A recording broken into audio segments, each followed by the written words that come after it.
Hello and welcome back to the very last Oathsworn Into the Deepwood storytime by Shadowboard Games. This is the final chapter. Very exciting indeed. Heart of Darkness. And I figured if any miniature is going to come with us, it's going to be the Warbear, the very first one that I started playing with and the first one that I had died too. So we'll use him if we have to use a mini for this story. Okay, Heart of Darkness. The witch's wailing scream chases you through the tunnel beneath Raven's Reach, blurring your vision and making each step a feat of balance. The keening has worked as you had hoped, and every monster within reach of her death cry has come to its call. You can hear the clawing and heavy tread of the beasts above over the ear-splitting shriek. A short distance into your trek, not trek, you hack at the support beams that hold open the passageway to seal off any pursuing creatures. Tons of rock and dirt crash down. At the last moment, you see a wolf-like creature which had been silently stalking your escape, swallowed by the rubble. A rare stroke of luck. You know there is precious little time left before the effects of the keening wear off, and quickly resume your search for the tunnel exit. Traveling through the forgotten passageway, you find dozens of rotten corpses, the last human defenders of Raven's Reach. The tomb's a treasure trove of ancient armor and finely smithed weapons. You take a moment to make sure you're as well armed as possible. You know you will need it where you are going. Reveal all cards from chapters 19 plus 20, common item decks. You can gain up to 8 of them. Cool. Turn to 1.2.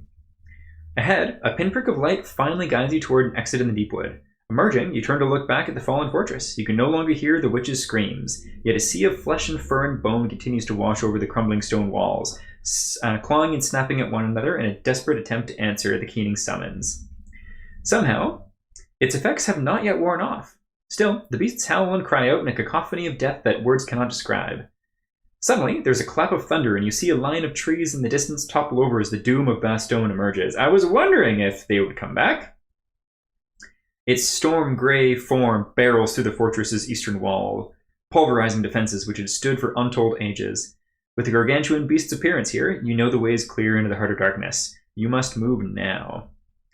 Hurrying through the Deepwood, the sound of Raven's Reach's death knell is muffled by the thick, sickening trees, and you are afforded a rare moment of peaceful respite.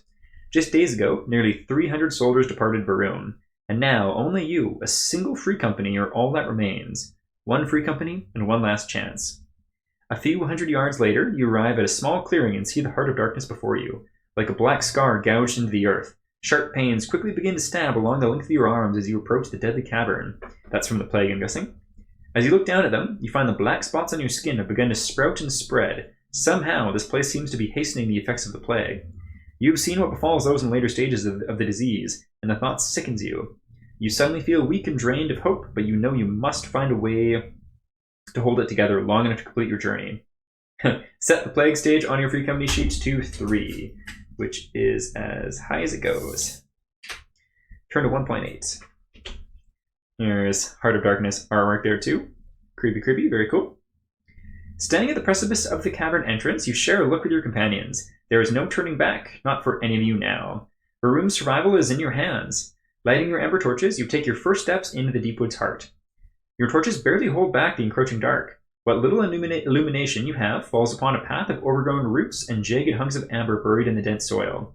The walls are close and the atmosphere is thick. You struggle to force enough air into your lungs as you slash and hack at the labyrinth of undergrowth, slowing your advance. Okay, 1.11. Nope, 1.4. With grim determination, you push through the endless thicket. Swing after swing only reveals more roots and vines. It starts to feel like you're digging your own grave. Nasty. Turn to 1.6. Going deeper, the tunnel gets tighter and tighter. And where you could walk shoulder to shoulder before, you are now forced to go single file. The fetid air gets thicker still, and a grogginess clouds your mind. As the world judders and your vision swims, a scuffling noise catches your attention. As you raise your torches to look ahead, the darkness disgorges terrors. Fiends you have fought and things you've only seen in your nightmares slither and crawl towards you. Looking at your skin, you see every wound and scar you've ever suffered split open, tearing your flesh anew and spilling your lifeblood upon the earth. Oh god. Your attempts to fell the creatures are useless as your weapons pass cleanly through them. They appear to be hundreds. And within moments, the darkness envelops you. In the black, an ethereal weightlessness takes hold. Memories swirl in your mind. You are already dead. Your funeral was long ago. The night before you set out on the wire to take the oath, the pyre was lit for you. There you cut all ties and bonds to your old life and took the name of aspirant. You spent a day and night in the Deepwood to get the Oathstone. The journey that kills so many did not deter you, and you found the stone circle. There he waited for you, and an oath was spoken. You shake yourself out of it. This is just an illusion, a nightmare. Whatever force is at play here, you will not let it master you. The words that were spoken on that day you took the oath resound in your head, like the drumbeat of war giving you clarity and purpose. Today you take your stand. Today you join the line, the first and last line. The line of the glory is dead. None have broken it. Will you be the first? Turn to 1.5. Returning to your senses, you exchange a look with your companions. It seems everyone experienced the same vision. Without speaking a word, you continue down the tunnel. After a time, its descent becomes extremely steep, and an even thicker growth of roots and vines bars your way. There is no choice to make here. No left or right, only forward, deeper into the claustrophobic passageway. A terrible feeling of sickness and corruption washes over you, the world suddenly twisting away. The walls begin to close in around you as roots reach out to bind your arms and squeeze your chest, slithering into your eyes and mouth. You can feel the diseased tree inside you, crushing and choking, strangling you from within. 1.10.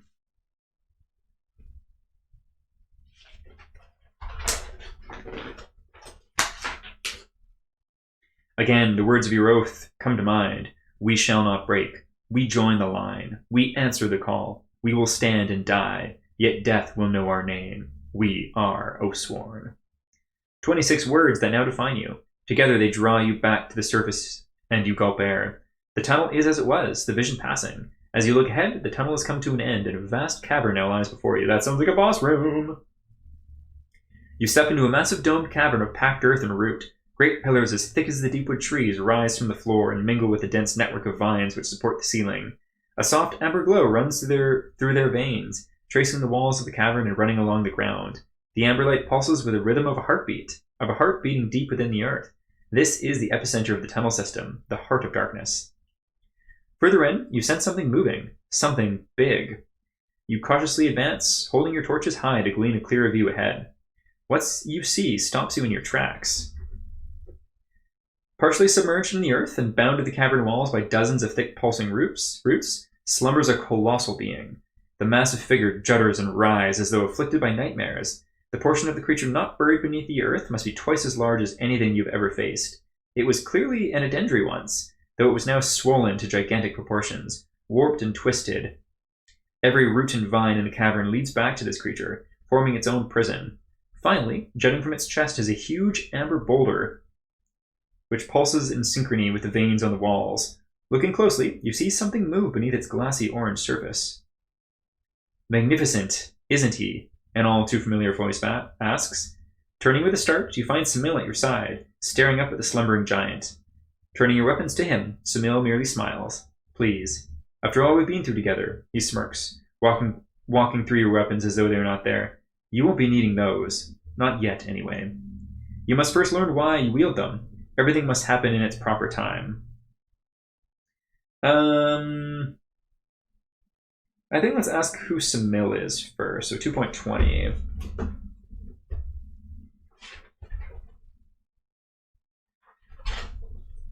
You know who I am not, Samil replies with a knowing smile. I am clearly not your dead friend, but that much is obvious now. He regards you for a moment, fixing you with haunting eyes. I am many things, he continues. I am the one who saved you in the Forbidden City. I am the one who saved you in the woods. I have been your guide, prodding and nudging you along, bringing you here. You may call me a benefactor of sorts, a purveyor of truths and holder of keys, yet somehow I do not possess the one for my own chains. Samil places a hand on the great amber boulder swelling within the giant edendry and moves his face closer to its surface. Something inside stares back at him.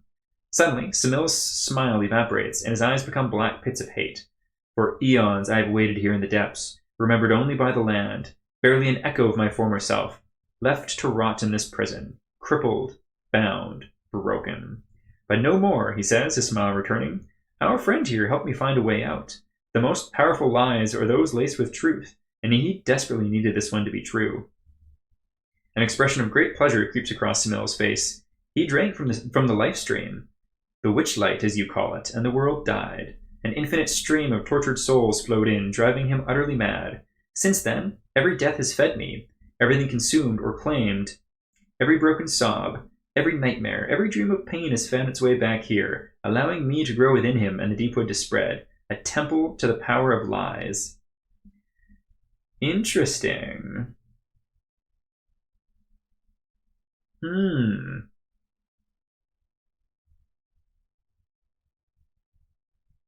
Okay.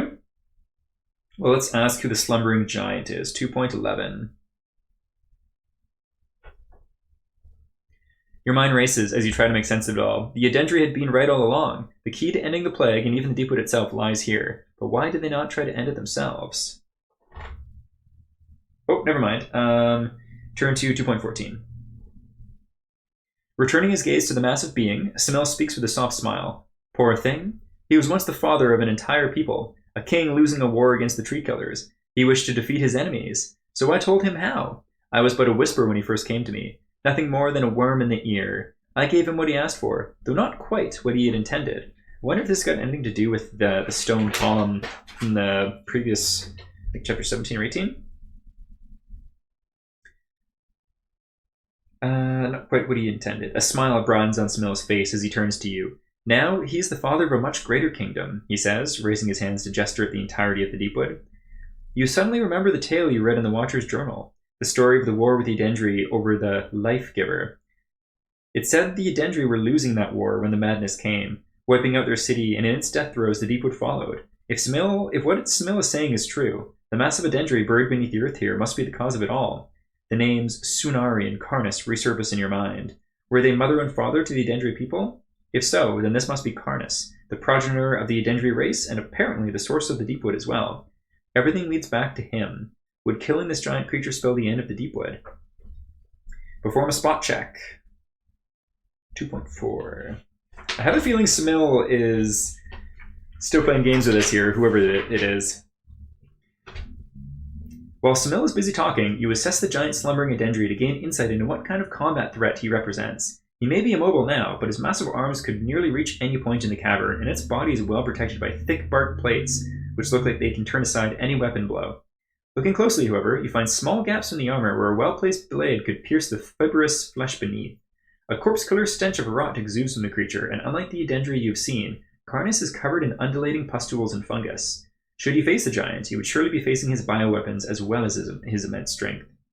Suddenly, in the shadows behind Karnas, you see tiny pinpricks of light flicker from each pulse of the amber glow.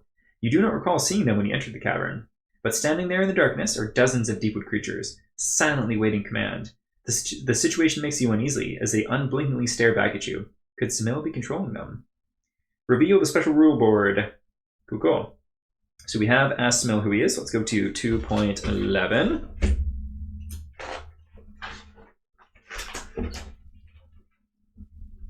Your mind races as you try to make sense of it all. The Edendri had been right all along. The key to ending the plague and even the Deepwood itself lies here. But why did they not try to end it themselves? 2.2. Back we go.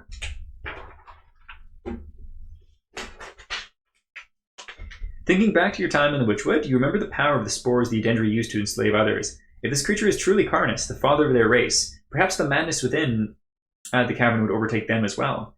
Instead, they deceived you into coming here to slay the monster they were responsible for creating. But their world was dying. The boundaries of their forest were being pushed backward by the Deepwood, and they were desperate to survive. Desperate people do desperate things. Might you have done the same? 2.10. And what of this being who pretends to be Samil? You can understand why the Edendri would want you here, but what about him? If his lies truly led Karnas to drink from this so-called life stream, thereby giving birth to the Deepwood, then why would he summon you here to destroy his creation? There is something you're not being told. You level the question at the entity wearing Samil's visage. He offers you a serious glare, choosing his next words carefully. You were here to make a choice that must be real. There is power in lies, but far more in truths, he replies disdainfully. So you must be told the truth to decide freely. Only then will it have the power needed. So he already told us that there is power in half-truths, so I think this is probably a half-truth. When you ask him to explain what choice he refers to, Samil slowly turns and peers at the thing writhing inside the great amber stone buried in Karnas' chest. The only choice that has ever mattered, of course. The choice to set me free. A deep groan suddenly emerges from the slumbering giant, shaking the earth. He is slowly waking.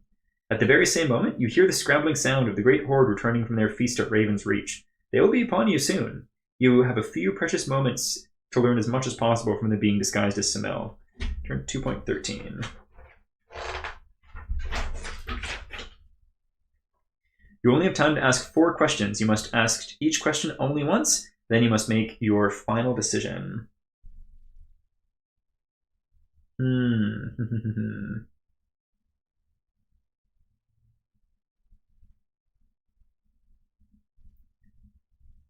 Okay, let's see.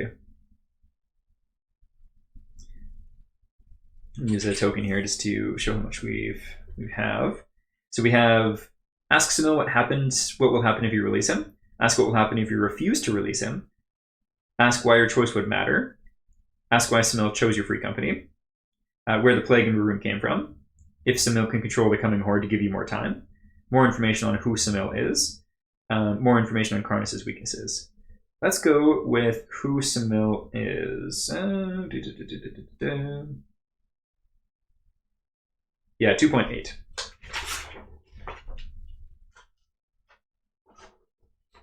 As I said, I'm not myself, nor am I the man you see before you. A veil is drawn between us. If you truly wish to know me, then you need only choose to release me. In that moment, all shall be revealed. I promise you, I do not speak falsely, and when I say I am your salvation. Whoever Samil is, he's clearly not telling you all he knows. The rules of this choice may force him to tell the truth, but that does not seem to compel him to reveal everything. Okay. Interesting.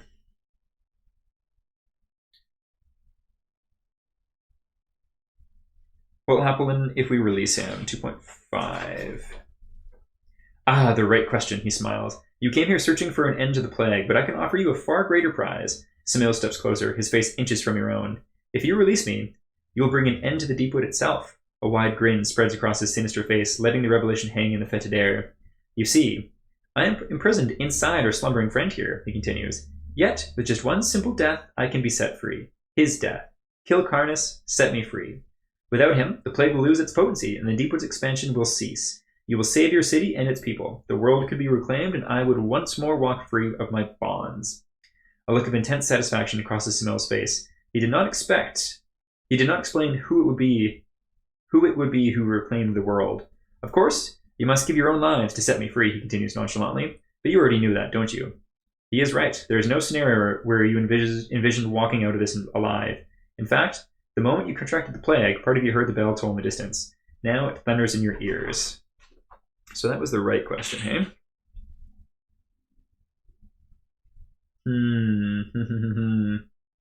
Let's ask why this choice matters. 2.6. It is pitiful how oblivious your kind are, fumbling around in the dark, unable to look into the light, Samil says with a sneer. It was not always so. You have forgotten the true way of things. The animus responds to the call of your will, a sea of its own currents, a realm with its own laws, where the great tide of possibility crashes against the shores of expectation.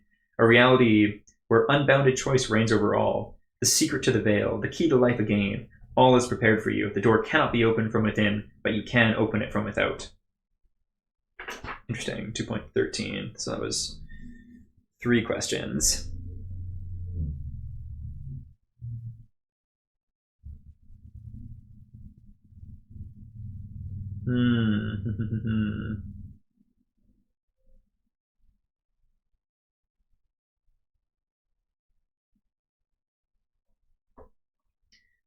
I think let's do what happens if we refuse to release him. 2.7. Death, Samil answers matter-of-factly. Yours and countless others. Plagues will ravage your city, and the Deepwood will gorge itself on the husk. And you will never leave this place. Thousands of hungry mouths, desperate to satisfy themselves on your flesh, are clawing their way through the tunnel as we speak. I will not be able to hold them off much longer, and there is no other way to escape this tomb except through them.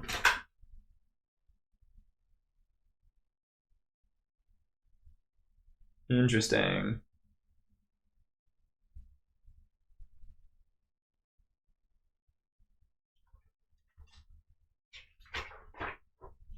Okay, so that is our 4 questions asked. 2.9. Let's do it.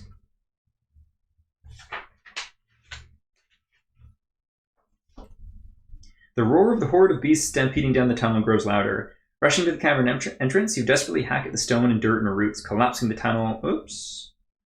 Is that correct? Let's see. Once you've asked 4 questions, turn to 2.9. Okay, yeah, so... you manage to buy yourself some time. Suddenly, a boulder-sized fist smashes in the ground behind you, and a mouthless roar rattles your bones. Karnas, the father of the Edendry and creator of the Deepwood, driven mad and sealed within this living tomb for hundreds of years, awakens. Your moment has arrived, Oathsworn, Samel shouts. Will you kill Karnas and release me, beginning the end of the Deepwood and death of the plague? Or will you refuse and die, dooming your city just to keep me locked in this prison? As you see, it was always about you, Samel says, looking right at you. Sitting at that table week after week, your choices forming this world, every choice leading you here. Now it is time. Will you open your last mystery? Will you release me? Release me. Release me. Samel's words, also meta!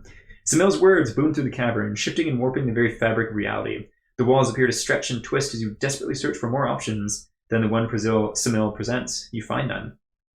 Karnas writhes in torment, fighting his bonds and clawing at the floor, desperate to free himself. You are out of time. Death is always a certainty. That is the lot of all Oathsworn. All that matters now is making it a good one. An opportunity to end the plague and destroy the Deepwood lies before you. All you must do is kill Karnas. But in doing so, you will unleash whatever Samel is into the world. Something primal in you warns against this. Yet could you lose Varun to stop him? He is certainly a being of immense power.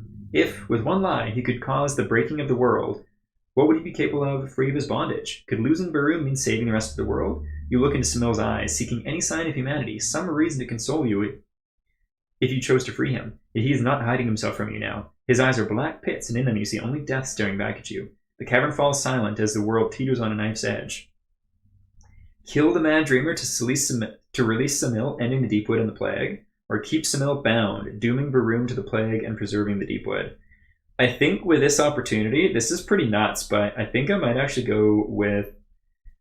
Oh, I feel like these are really interesting choices at the end of the game here, specifically at the end of the game. I think I'm going to do keep Samel bound, 2.17.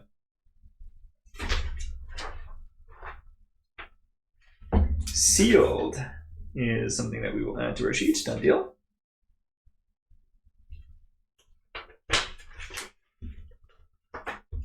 The word issues firm and true from your lips. No. Samel shakes with rage, pure hatred consuming his visage. Visage? I don't know. You've dedicated your life to putting fiends and horrors into the ground. You will not allow this one to escape it. You feel it in your bones. Samel is too dangerous. The weight of your choice is not lost on you. The hope of thousands of lives have been snuffed out by it. But that is your burden to carry, your responsibility. One that is heavier than death itself. Varun may fall, but other cities will survive. People have survived 1,000 years of the Deepwood, and could do so 1,000 more. Looking into Samel's eyes, however, you see no future at all. All could be lost if he were to be freed. Samel bellows a deep, rage-filled roar, railing against the eons he has spent in his prison. As the cavern shakes, Samel slowly fades from sight, his hate-filled eyes never leaving yours. The mad dreamer, Karnas, roars in his madness. Thrashing from side to side, he yanks at the grapevines, tethering him to the earth. He will surely destroy you in this confined space, and your choice means you cannot kill him. The moment has come to finally face your own death, to lay down your arms in this unmarked grave deep beneath the earth. Then you see it. As Karnas swings his mighty fists wildly about, he smashes the cavern wall, sending great clods of earth and stone to the ground. Your eyes dart to the tree pillars that support the roof, and realization hits you.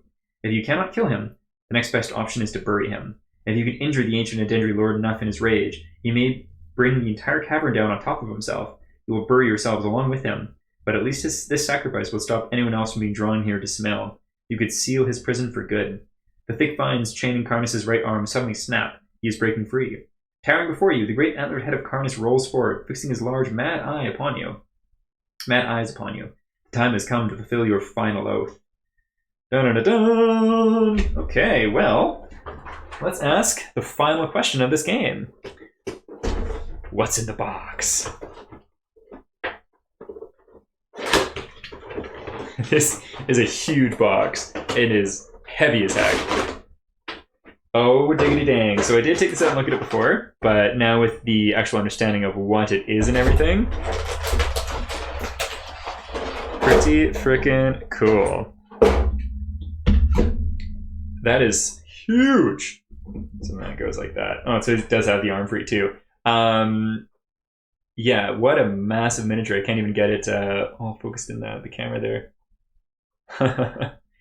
Huge. This is basically a bigature, I think would be fair to say. Look at all those gross tumors on its back. Giant vines. This thing's like solid plastic too, and so that'll be Samil in there. Yeah, it's super heavy. And just as a point of comparison, the Ursus Warbear, which is probably the biggest player character in the game, is tiny. Yeah, this thing is giant. Oh my god. Okay, what does the art look like for it? Let's take a look. The Mad Dreamer. Yeah, that art is pretty sick. Cool. Very cool. The Mad Dreamer. So go ahead and pause that if you want to take a little read through.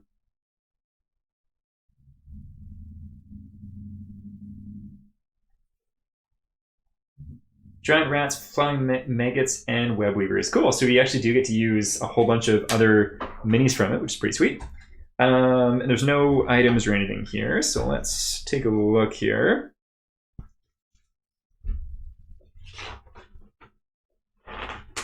Start at Epilogue 1 on this page. Okay.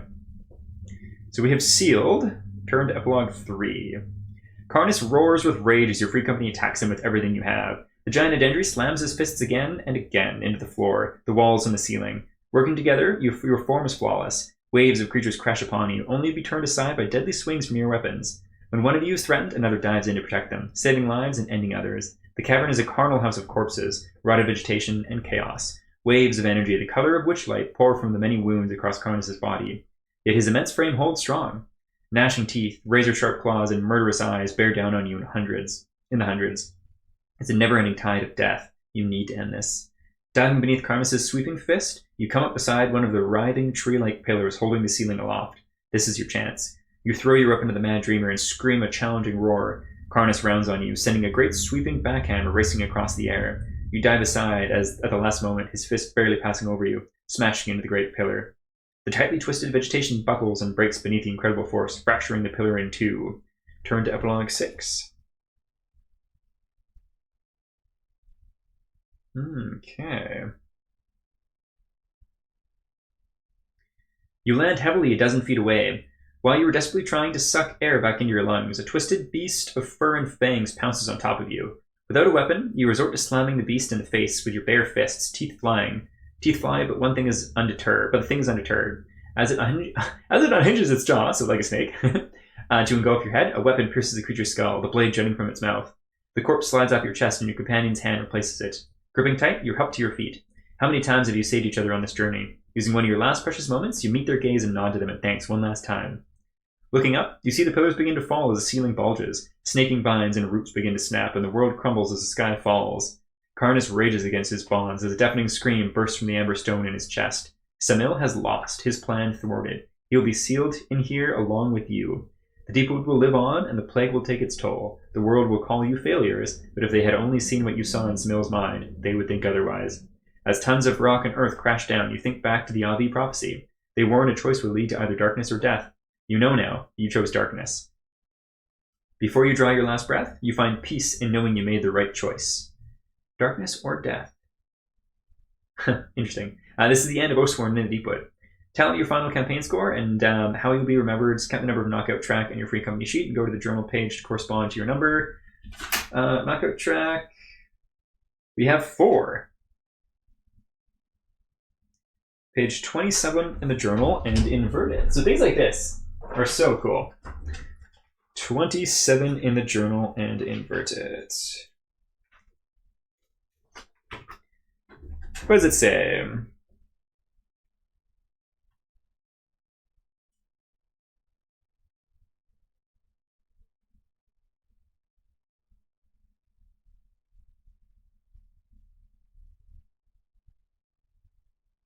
Oh, so it's not just upside down.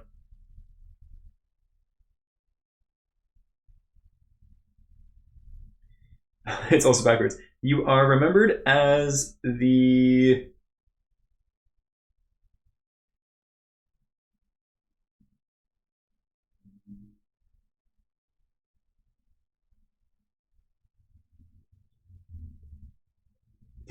That is too hard to read. I'm not going to bother with that. But cool.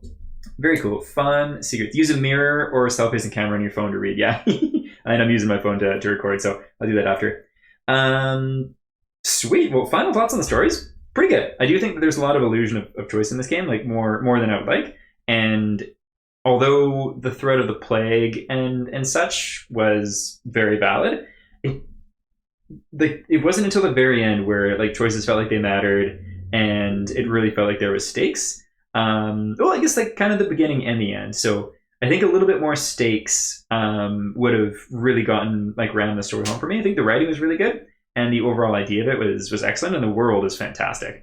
I think I'm at the point where basically in my mind, ITU is like the story-based game, or the story-based making company, and then between them and Kingdom of Death, like there's no other companies that I have the time or expendable income to back. So really glad to go through the story.